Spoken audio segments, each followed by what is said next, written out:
You're listening to Short Inspirations from Ralph. You Are Free To, Part 3.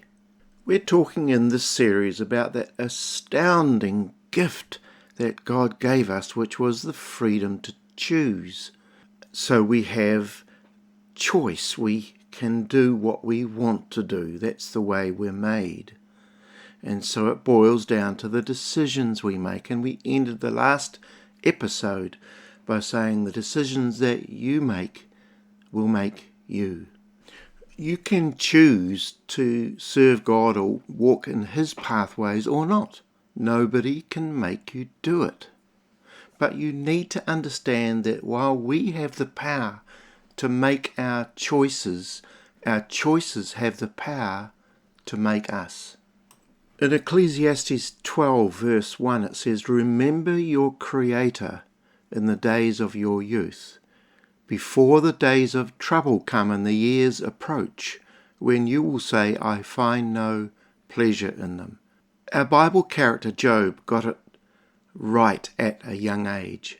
I believe he made a determination to serve God when he was young and do right and shun evil. You know, I can testify to the fact that as a young man and then later we as a couple made decisions, and those decisions made us.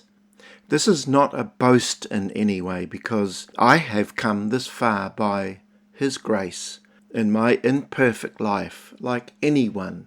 I stumbled at times. I was just this knock-kneed, scruffy Dunedin boy who was last born number 5 when my parents were planning 4. I didn't really think too much of myself. I struggled with a lot of things. My family were breadline, working class. I had no idea about what lay in the future.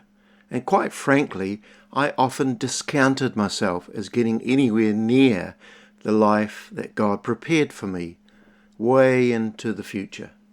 And it's a wonderful thing to put our future into God's hands.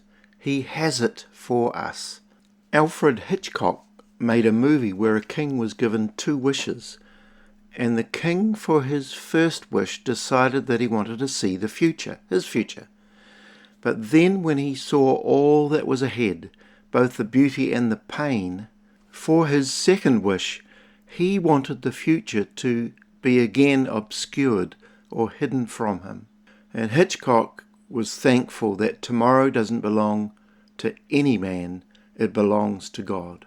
And so my own decision at a young age was that if I was going to build anything for God, it had to be upon the rock rather than the sand, as Jesus taught.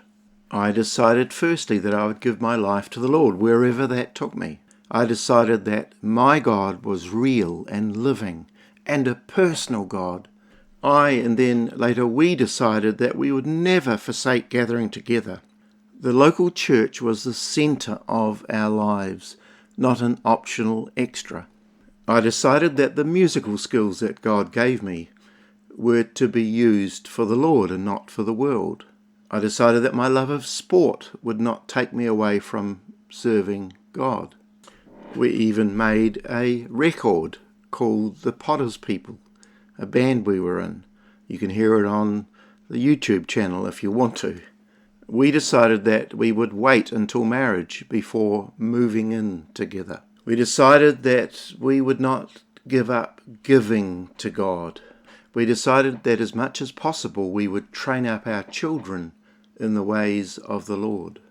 As I said, it's not that we knew the future for us or for our children. It was all in God's hands. But we decided that as for me and my house, we will serve the Lord. You see, we knew that the decisions we made will one day make us. And the decisions you make will one day make you. God bless you.